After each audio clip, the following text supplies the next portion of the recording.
YouTube Nation, Manfit TV, aka me TV, aka, you know what, I'm not in the mood to do this today. Y'all gotta give me a minute to vent here. Alright, understand that I'm a little disgusted over I've just found out what just happened. Now, for guys who don't understand what I'm talking about, if you watch the sports show, you know I talked about what I was trying to do with the Philadelphia Police Department here not too long ago. And for those that remember, you know, that talk, we talked about on the Facebook fan page. I mean, we talked about it in that sports video, and I still have to get back to some of you guys. Understand that this is just, it's disgusting. For those who don't know, the police officer that hit that woman at the Puerto Rican Day Parade has now, it's been reported, he has been fired. He has been relieved of duty. He lost his shield. He's gone. He's done. Which should happen, right? Okay, common sense.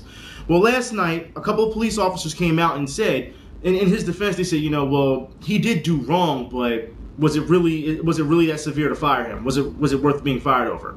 Yes, it was stupid. But you know what? I just found out not too long ago, and I retweeted on Twitter, just found out, maybe a couple minutes ago, that the police union are now going to fight to get this guy's job back. You gotta be kidding me. It's absolutely disgusting to fight for this guy to get his job back after what he has done. You know what? Let's just get on let's get to the video game news, because you know what, maybe that'll make me feel better. It'll take my mind off it. Like I told you guys, you know, real life before these games and stuff. But I want to thank you guys for watching the show. Thank you for sending me information. You know, we're gonna start off as usual with EA. You know how it goes, and they bullshit. So let's start it off. All right, let's get into this. First off, EA threatens an ex-employee and says that it was an exception to threaten him. I'm sorry, but there are no exceptions. EA, I don't know what's going on there, but they're trying to say that, you know, he left and then he's trying to give away trade secrets. I'm sorry, EA, but telling a company to sell half the game and then milk them the rest, that's not a trade secret. It's just not. Okay, EA, that's not all. EA releases, check this out, guys, releases FIFA 12 as FIFA 13 on the Wii. All right, they got caught. It's actually FIFA 12. They got caught. I don't know why they keep doing this. Also, NBA Live 13 has been canceled. Again. Now, I understand, people. When NBA Elite was canceled, remember a couple years ago, I did a video on it because I was talking to the community manager, I was talking to people from EA, and I was telling them all the problems that NBA Elite had. And what they tried to do was, they tried to bundle that with NBA Jam. Now, mind you, that video I did is still up with that. Okay, because remember, I went into entire detail with it with the community manager, and they were looking for suggestions on how to fix this game. I gave them every suggestion. Well, I wouldn't say every suggestion, but I gave them a good enough amount, you know, to say, hey, you really need to consult real basketball, you know, people who know basketball, as opposed to just thinking you can get a bunch of developers together and watch a game and say, hey, you know, we can emulate that. And I'm gonna talk about that later, okay? But anyways, NBA Live was supposed to come out, right, 13, and it was supposed to be a digital download for $20 this year. Now, we're finding out that they canceled that too. Are you really having this many problems that you can't get this game straight? EA, it's not hard to get in contact with me and make me a consultant. I can save this game. I can, all right? Well, all I'm telling you, if you play basketball, you know how to save these games. This is the difference, the disconnection between a company and actual players as opposed to a company and gamers. And we all know they don't listen to gamers anyway. So understand, there's a big difference. If you're trying to sell a sports game, you do need consulting. You need experienced people out there, people who still play. You can't look to pro athletes all the time to sell your game. When Kobe was out there, was it what NBA, was it 2K, was it 12 when it happened was it last year? Kobe didn't know what was going on. He knows it because he don't play the games. He don't. All right? You have to get people who actually play these games, but also play these sports in real life. Seriously, EA, stop playing around. Anyways, I'm going to move on to more EA news. This is actually Dice more. Battlefield 3 they're permanently banning players for color mods. That's right. It says, and it's actually making the game more vibrant. Now, the link will be in the info bar for you guys so you can read the article. And there's a picture where you can see the difference between what Dice did and what gamers did. It actually made the color of the games stand out. And I believe the first comment is the best one, because it's like, ooh, ocean pretty, ban them. Because it shows that the gamers are doing more, you know, than the actual developers. It almost feels like developers are mad that this is happening. This mod to make colors brighter, and we're not talking like Rainbow Six G.I. Joe bullets and all. No, we're talking just making colors like the ocean a little bit brighter, the scenery brighter. That's all it is. It's not hurting the game. It doesn't hurt anyone's gameplay or experience. Why are you banning people over this? This is absolutely ridiculous. But yet you want the community to trust you. No, come on, let's keep going, man. Anyways, here's something else. Mass Effect Trilogy Pack. That's right, they're coming out with a Trilogy Pack, but it won't include all the DLC. What's the point then? Why are you coming out with a trilogy pack but won't include all the DLC that's been released already? That makes no sense. You think people are going to fall? Stop. Just stop this. All right, EA, you really need to get your priorities straight. And that's not all. Because they're too busy doing this, EA has acquired battlelog app, the developer for it. So now they're buying more companies, meaning less competition. That's all this comes down to with EA. It's ridiculous, especially when it comes to their sports. They know that, look, let's just keep going, all right? Because they tried to buy out another company. And for those who know what I'm talking about, Oddworld, that's right, creator of Oddworld told EA literally, fuck you. That's what they said when they tried to purchase his company. It is ridiculous that you're just going around trying to buy people up. We saw that not too long ago when you tried to buy up Steam for, what, $1 billion? And they said no. You know what I mean? Like, this, what are you doing, EA? Stop buying out competition. If anything, it should make you thrive so that you can become better, but you don't want to do that. And we've seen that with your sports category, because 2K, as much as I don't like 2K right now, they're killing you on sports. You give them back an NFL license, and you're in trouble. They already got the basketball, all right? And then they stopped doing baseball, which was their fault as well. They've made a number of mistakes along the way when it comes to their games. But I'm telling you, EA, you just have to get it together. I don't know what you're doing, but this is ridiculous. Now, also, speaking of this, I want to talk about, because, you know, we all know EA publishes games as well. Was it the Ensemble founder, the founder of Ensemble, sorry, says that leaving out publishers is great for games. Now, this is what he says. He says, leaving the traditional publisher out of it, it's been great for the industry. It says, even with Steam and mobile, it says, both have caused a flurry of creative activity that's great for gaming. So I think the console is the only one that's the most stagnant by far. So right now, console gamers, this is what we're dealing with, all right? Understand this is what he's saying. It says there's just very little way for that industry to change when it's locked up by the manufacturer.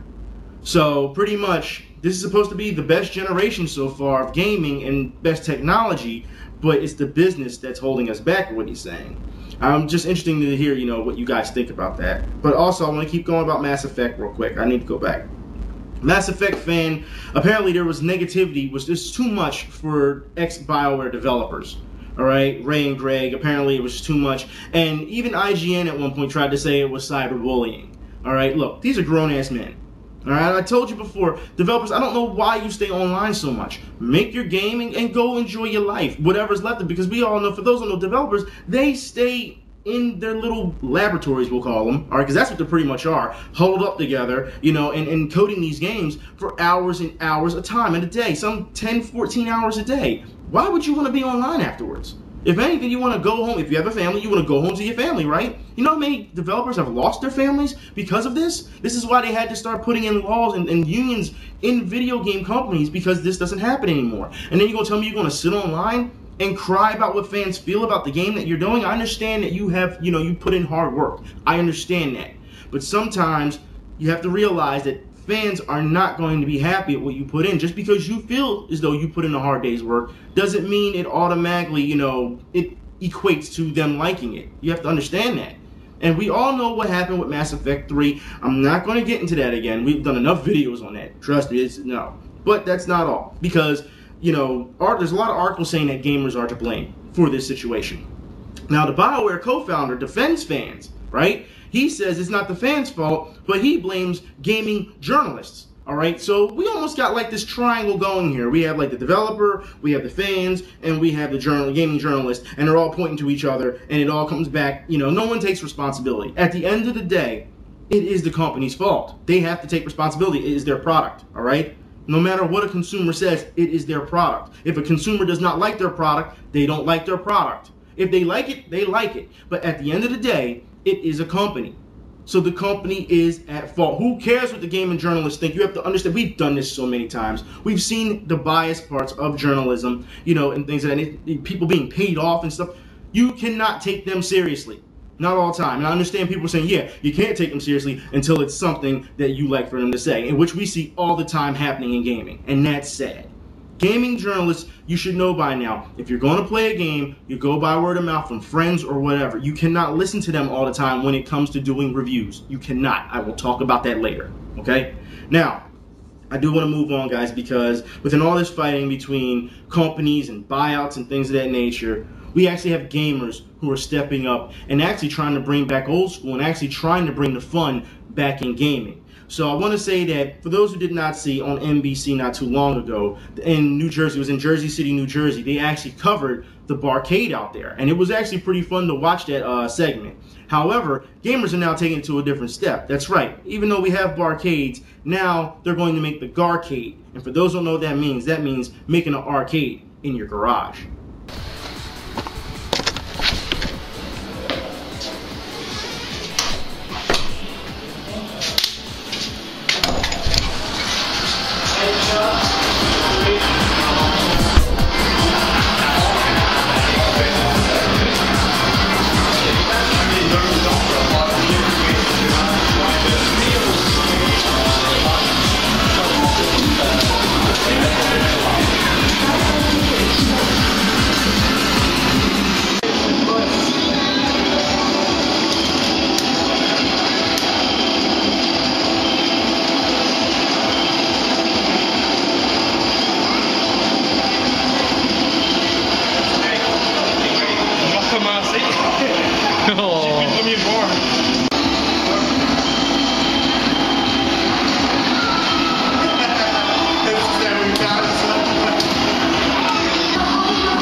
See, to me, that's great. That's what we need. We need more people, more gamers out there doing something instead of just sitting on the sidelines. That's what we need, you know? Getting the information out there, seeing that people have enough inspiration to go out and do something. I showed you this last week, all right? That's a great thing to say. But Then, as soon as we have something positive, something negative comes along. And here we go, because for those who don't know, YouPorn is now part of Xbox Live.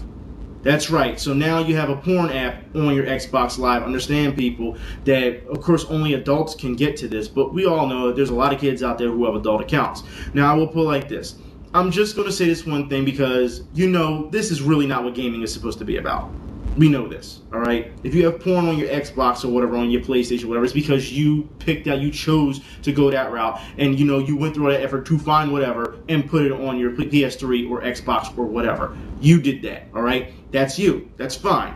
But when you have a company come out and decide to put this on there, say, hey, it's all for all of you, that's ridiculous.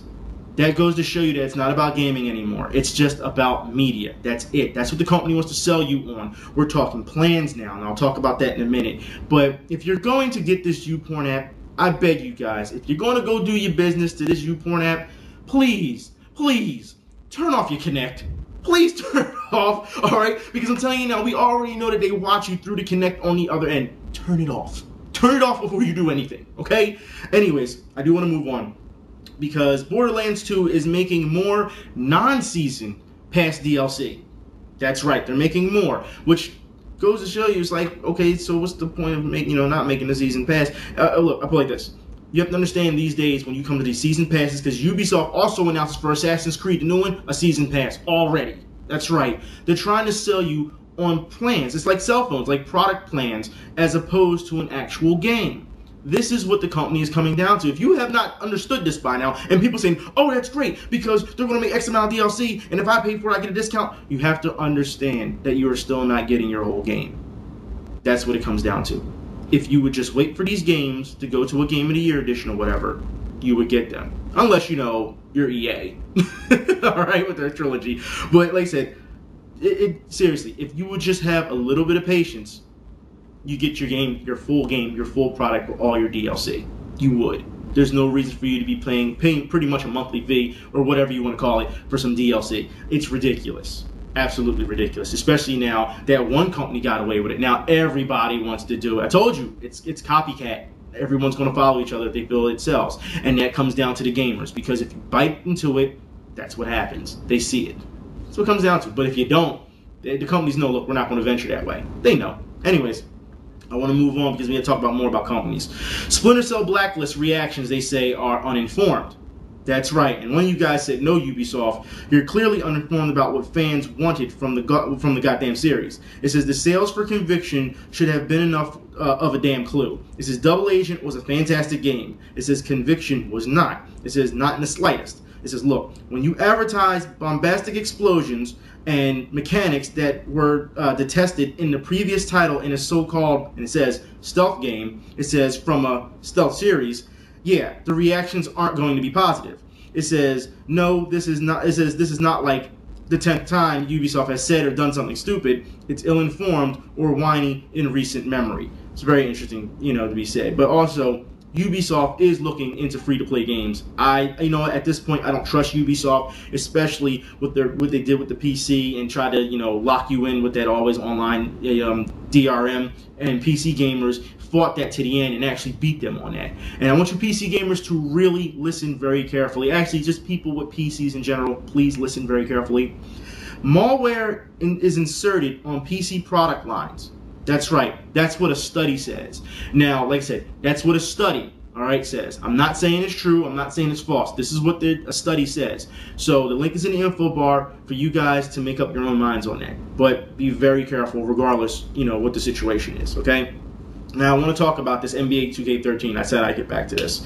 For those who don't know, 2K, I was complaining a little bit about it, on Twitter yesterday. 2K13 is not basketball. It's not. All right, and I'm going to explain this, all right, because for those who don't know, 2K13 will have Justin Bieber in it, Pauly D, and some other dude from the Jersey Shore. They got like a bunch of celebrities in this game.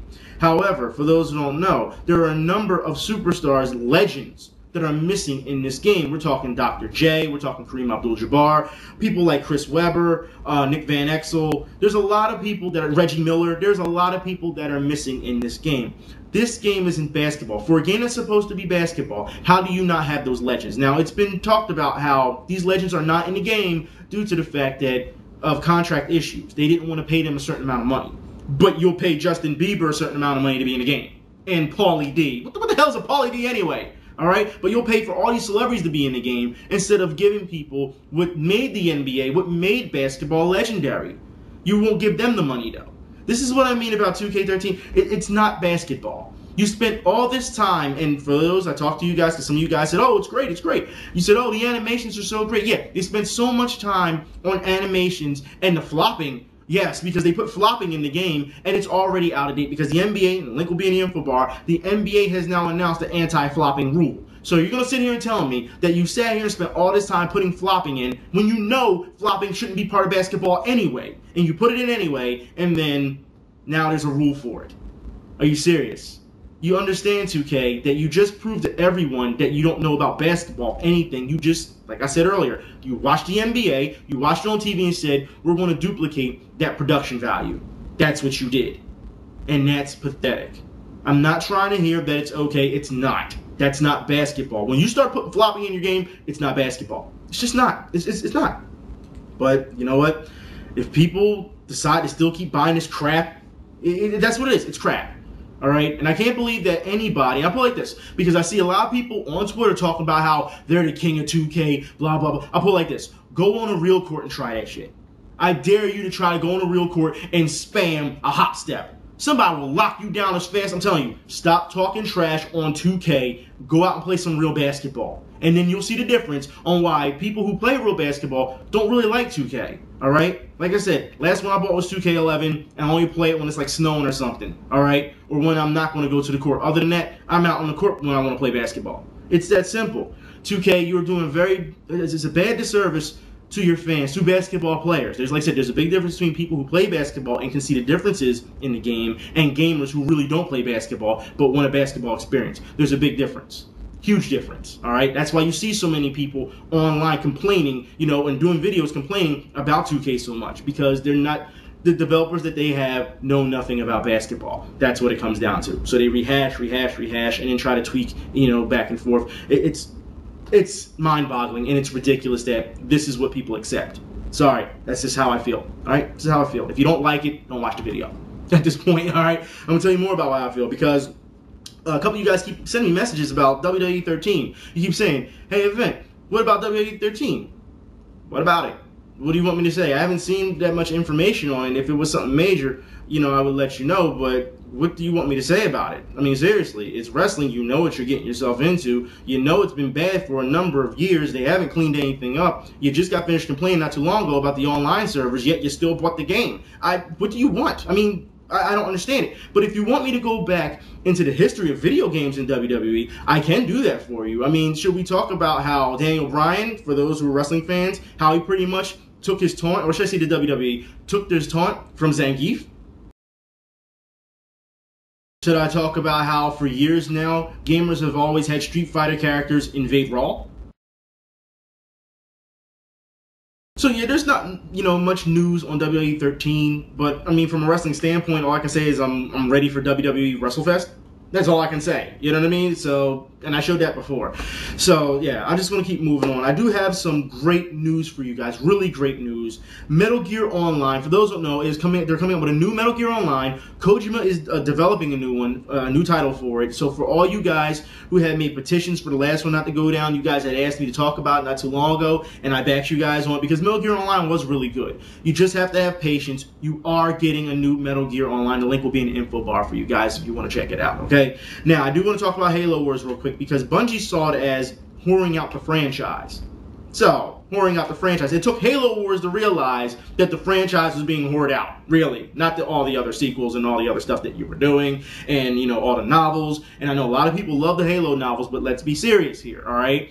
They took a product and spread. That's all they did. It was almost like Pokemon at the point. That's right. We saw everything Pokemon. When you get that popular and you start spreading the comics, you know, cartoons, anime, when you start seeing Halo everywhere and they start giving you Master Chief Edition helmets and carrying on, it has been whored out. That's what it has been whored out. Let's be honest here. All right, that's what a company does. A company looks at a product and says, how can we sell this to its maximum potential? Can we put it on t-shirts? Can we put it on coffee mugs? Can we put it on book bags? And that's what they do. So for them to say that it took Halo Wars to be it took them to be whored out, no, it was far before that. All right, let's just be honest here. But like I said, I'm not mad at it. I mean, you do what you want, you know what I mean? If Halo fans are happy with it, then they're happy with it, you know? But I'm sure when the next one come out, they'll go run and buy that, and they'll, we'll hear what gamers have to say about it. So anyway, speaking of whoring out real quick, I want to talk about whoring out. Fans request, was it bigger breasts for Dead or Alive 5?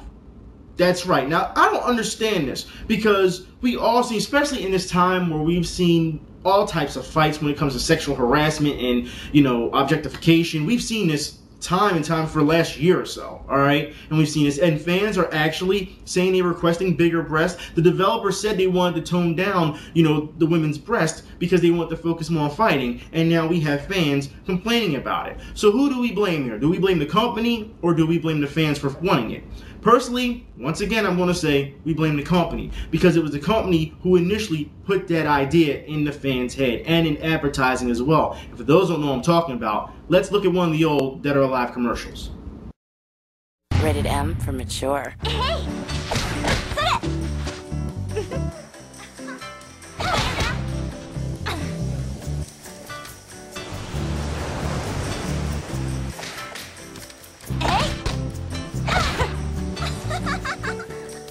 Play with a friend or play with yourself. Play with yourself, huh? That's how you going?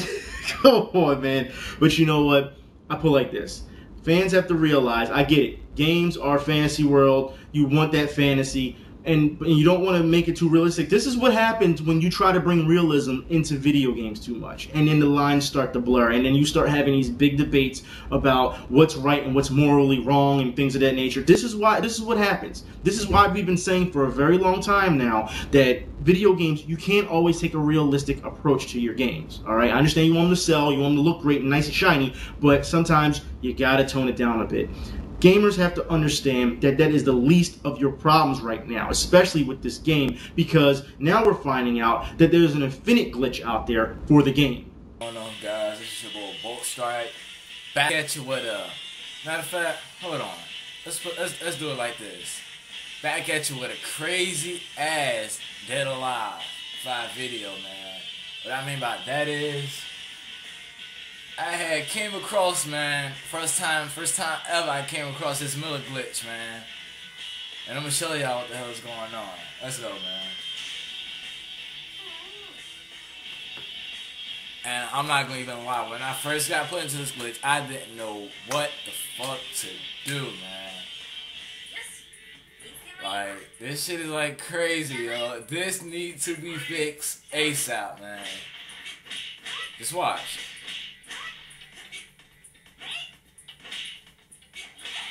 And it begins. And you see that? And once that started to happen, man, you just don't know how disturbing this was. Oh my god, man. This was rank match too. I was playing on rank and I tried to mash buttons. I just tried to do anything to get out of that, man. I even had time to search on the fucking internet, man, and see what the fuck is that? What is this shit? What the fuck is this shit, man? Oh my god, man. But yeah, this round he got me, and I got him the first 2 rounds, and he put me in that glitch again the 3rd round. And he put me in that glitch the 3rd round, and then I somehow got out of that. I tech rolled. I guess I tech rolled. Let's see if I can fast forward this shit. Oh my god, man. This glitch is gonna be a problem, man. This is gonna be a problem, man. I mean, hey, but what can you do, man? What can you do? Now, according to reports, this game has been patched twice already upon release. Twice, alright? And character moves have been changed, and they're having a lot of problems. It's quite obvious the developers rushed this game, whether it was because of budget constraints or because they didn't have enough time. They had to give it out, in a certain time frame. There's no way you can let something like this go on. And yet, gamers are only complaining about wanting bigger breasts. There's more important issues here. A lot more important issues. There's no way that this is something that should be going. This is going to hurt this game for a long time if they do not clean this up quick. I'm just saying it will. Especially in ranked matches. Yeah, that's going to be a problem online. But whatever. Anyways, I need to move on. I need to talk about Resident Evil 6. Now look, I'm not going to talk about all the reviews when it comes to showing you guys in the info bar. You guys know what it is already. You already know how I feel about Resident Evil 6. Do I feel bad for Capcom? Hell no. Alright, you know this because of the way they've treated customers in the past and still currently. You know how I feel about this. So, I don't feel bad for Capcom when it comes to this grading. However, I will say this. I said I would get back to gaming, journalism, and reviews. You cannot tell me that Resident Evil 6 deserve a 2, or 3, or 4. You know what that tells me? That means the game is unplayable. And that's ridiculous. This game is not unplayable, alright? It may be bad. It could be horribly bad, alright? But still, that's a completely different grade. You don't give it a 2 or 3 or 4. To me, that tells me that people are overreacting with their reviews. No way, alright? And I'm going to say that because, like I said, if it's bad, you give it a 5 or a 6 or something like that, fine, alright? Because, like I said, you can finish the game. You can finish the game. Alright? You can't tell me that there's something that's that bad that keeps shutting your game down or your system down. It's unplayable. That deserves a 1, 2, 3 or whatever. Alright? But the grading system these days, when it comes to reviews, and you guys know how I feel about grading systems, I hate it. Absolutely hate it. Alright? But we have to use it because that's the standard that they go with. Alright? Understand that it has been skewed to the point where it's so weird now as opposed to back in the day. Like, 10 is a perfect game. We know no game is perfect. Alright? This is why I don't like hype for games. Alright? When they try to, hype it up to the second coming because no game is perfect. A 9 is damn near perfect. And as we see, a lot of people disagree with 9s due to the fact that you can have something like Call of Duty every year and it gets a 9. And people are like, why does it get a 9? And then you have gaming reviewers who try to defend it to the end. It is ridiculous. Then you have games that are quite obscure, that come out like Catherine or something like that, and they get maybe a 6 or a 7. Some people even rate it even higher, and then people freak out over it because it's something different. It doesn't matter if the game is good or not. It's just because it's something different. It's freaked out. It goes to show you that a lot of people have a lot of bias when it comes to it, when it comes to their grading system. It's ridiculous. There's no reason why games like that, and I play this, that will get a 6 or a 7 or whatever, and then you play it for yourself and you think, wow, this game deserves higher. They're not doing it justice to, injustice. I mean, should we really go back and talk about God Hand? Do we really need to go back and look at that grading system? I mean, come on. This, like I said, it's ridiculous on things that have happened like this. Or was it Mega Man? Was it 64? Didn't that get bad reviews too? I mean, look, you can't go by gaming journalists. Like I said, best thing to do is to go, play it yourself and see how you like it, or listen to some friends and see how you like it. And if your friends are biased, I mean, seriously, if you know your friends, you know when they're lying to you and when you're not. All right? Don't get fooled by it. But I will say this, all right? Capcom does not deserve a 2, 3, or 4 for Resident Evil 6. Do they deserve 8 and 9? Hell no. If it's that bad, no, it doesn't deserve an 8 or a 9. But it doesn't deserve the lower scores that it's getting either. That's all I'm going to say on it, all right? Now, I do want to talk about this, outside of grading, because Capcom says that they listened to the fans when making Resident Evil 6. No, you didn't. Stop your lying, all right? We already knew that after Resident Evil 5, that, like I said, this is what happens when you have a company who tries their bare minimum to try and make things look, better than what they are. That's what this comes down to. After Resident Evil 5, fans complained to the high heavens, all right, that this game wasn't horror. They wanted horror back. How many people said they wanted horror back? Did they give it to you? No. What did they say they was going to do? They were going to cater more to an action crowd. That's what they said. I'm not trying to hear that, oh, well, the virus is spread, so you have to expect more action. Look, there's a difference between putting action in Resident Evil, and I'll say this. It's okay to have action in Resident Evil. But over the top, what the fuck type action is ridiculous. It's not called for, alright? I can't tell you how many times in Resident Evil 5 I got tired of shooting glowing orbs. Alright? It's stupid.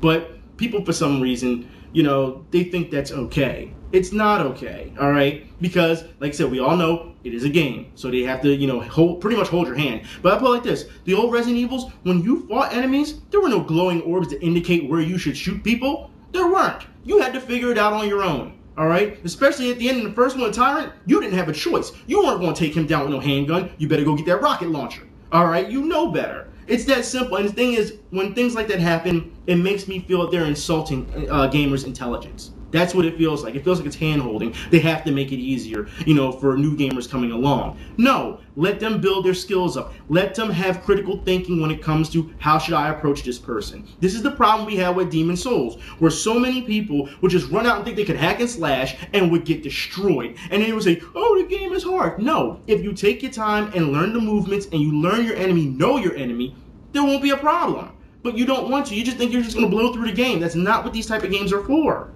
But this is what I mean. next generation when it comes to graphics, but when it comes to gameplay and how they treat you, it's actually taking a step back. The PS2 era was more challenging than this. It really was. And a lot of you guys have been saying, is it me or is it PS3 games or Xbox Live games, new generation games, do they seem easier? Yeah, they seem a lot easier.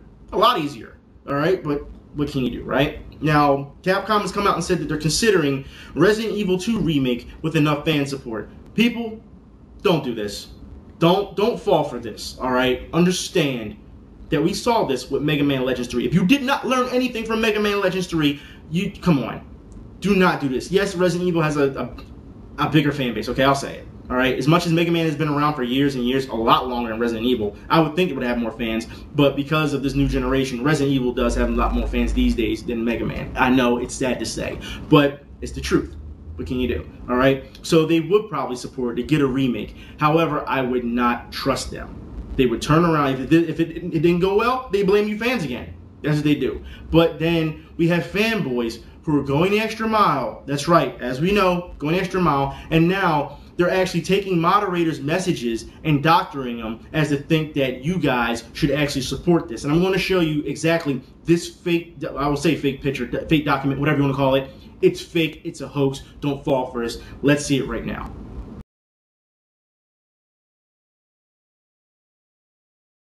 Whether the intent for that is either a joke or not, or trying to push Capcom sales, it is a fake. Do not fall for it. Bottom line. Now I want to move on a little bit more about Capcom because that's right. The developer, as you know, Kareem, comes out and says that huge resources didn't help Capcom, and I gotta agree with him on this. All right, I have to, because I've said this time and time again. You don't need to have an just inflated budget to make a great game. You just don't. As much as you spend on advertising when it comes to your games, guess what? You could have made 3 or 4 games with that advertising budget, but instead you decide to do it all for one game. Then when the game flops, you get mad, companies. I don't get it. And he's right. You do not need a lot of resources, all right? If you have people, smart individuals, who really care about this business, you can make quality games. It's that simple. I'm not going to say anything about that anymore because it's true, all right? Now I want to move on because this message, now look, it's October. This is why I'm taking this message. It says, event, have you played System Shock 2? Yeah, I have, but it's been a very long time. It says, have you played Dead Space 1? Yes, I have played Dead Space 1. It says, did you notice that their plots were exactly the same? Look, I put it like this. It's almost like apples and oranges at this point when it comes to that game, due to the fact that it's a little hard for me to say because after reading the rest of this, all right, I'll explain. It says, is Dead Spaces, and this is spaces, it's plural. It says, being an obvious ripoff of System Shock 2, make it worse by virtue of being a ripoff, or better by virtue of ripping off a truly great and scary game. I would go with the latter on that one and say it makes it better. All right, that's exactly that's what I would say. All right, but it says, I would like to hear your opinion on the state of Western horror games of late and whether they actually are not as scary as System Shock 2 in games of its time, or if we old-timers are just subconsciously already prepared for whatever is thrown our way. I think that's what it is. All right, it's the same thing with horror movies today, because when they say, oh, it's a horror movie, and I'm just like, whatever, because you know when it's coming, you know when that person's going to jump out. There's not real horror anymore. Dead Space 1, even though people say they're scared, if you break it down and you look at the way it's being played, you know when something's coming. You know what's going to happen. You see, you have an enemy coming at you, he jumps out of the shadows, okay, it gets you maybe once or twice. After that, you know it's coming, all right? And then after that, you pretty much smash heads. That's what you do. I mean, you go and wreck shop on these monsters. That's how you see it, And I'll put it like this. Us old timers, I think it's because when we were younger, we didn't have those things. We weren't, and I will say this, desensitized to the things that we see today. You gotta think, in movies, I put it like this. We have people who complain over Janet Jackson showing her nipple for a 1/10 of a second, a 1/5 of a second even, not even much. You know what I mean? You didn't even see the damn thing. But it's okay to show a guy get his head blown off in slow motion and everything when it comes to, an action movie. It's okay, apparently. So, head blown off, okay. Aliens ripping out of chests, okay. Woman showing her nipple, oh my God, I gotta call the stations and raise the stink about it. It's ridiculous, all right? I don't think that we were as, like I said, desensitized today, back then, as people are today. I remember having fun, and I'll put it like this, I'll explain. Clock Tower. for those who remember it, the first Clock Tower, it was so cheesy. It was so funny, but it constantly got you because you didn't know where the hell Scissor Man was coming from. He'd come out the closet, he would come out the toilet, he would come out, this guy was everywhere. It's like, what the hell? And the thing is, he couldn't even catch you unless you let him catch you because he walked with a limp, alright? But when you go and hide somewhere, and if you hide in the same place twice, guess what? He's gonna get you. I mean, that's what it was. It was the suspense. It was trying to get away. And the fact that the game was a point and click was even better because, you know, you couldn't really control your character. It was, hey, you go there and then that's it. And that was what was great about the games back then. When you actually had natural feel, natural suspense, natural horror. You know, people didn't try that hard. It was just trying to get you. These days, we have so many scores when it comes to music. You can hear the ambience of things. You can hear when they're coming for you. I guarantee you, when Aliens Colonial Marines comes out, people on their first run are going to be scared. And in their second run, they're going to be like, guaranteed. Because it doesn't have that fear anymore. Remember, in Clock Tower, if you had to beat the game like 7 or 8 times, there was like different endings. So you were constantly on your toes. With Aliens Colonial Marines, do I think it's going to be a good game? Possibly. I think it has potential. But I don't think that the replay, when it comes to horror, will be there because you know when they're coming. I think that developers need to take a little bit more cue when it comes to AI problems.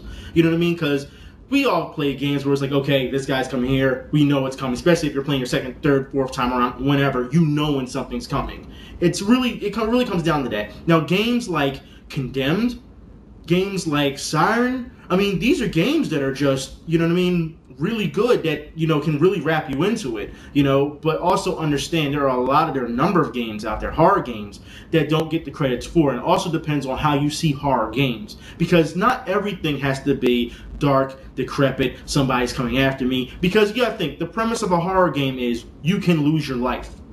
That's what it comes down to. If they don't do that effectively, it feels you can lose your life, there's no point in playing the game.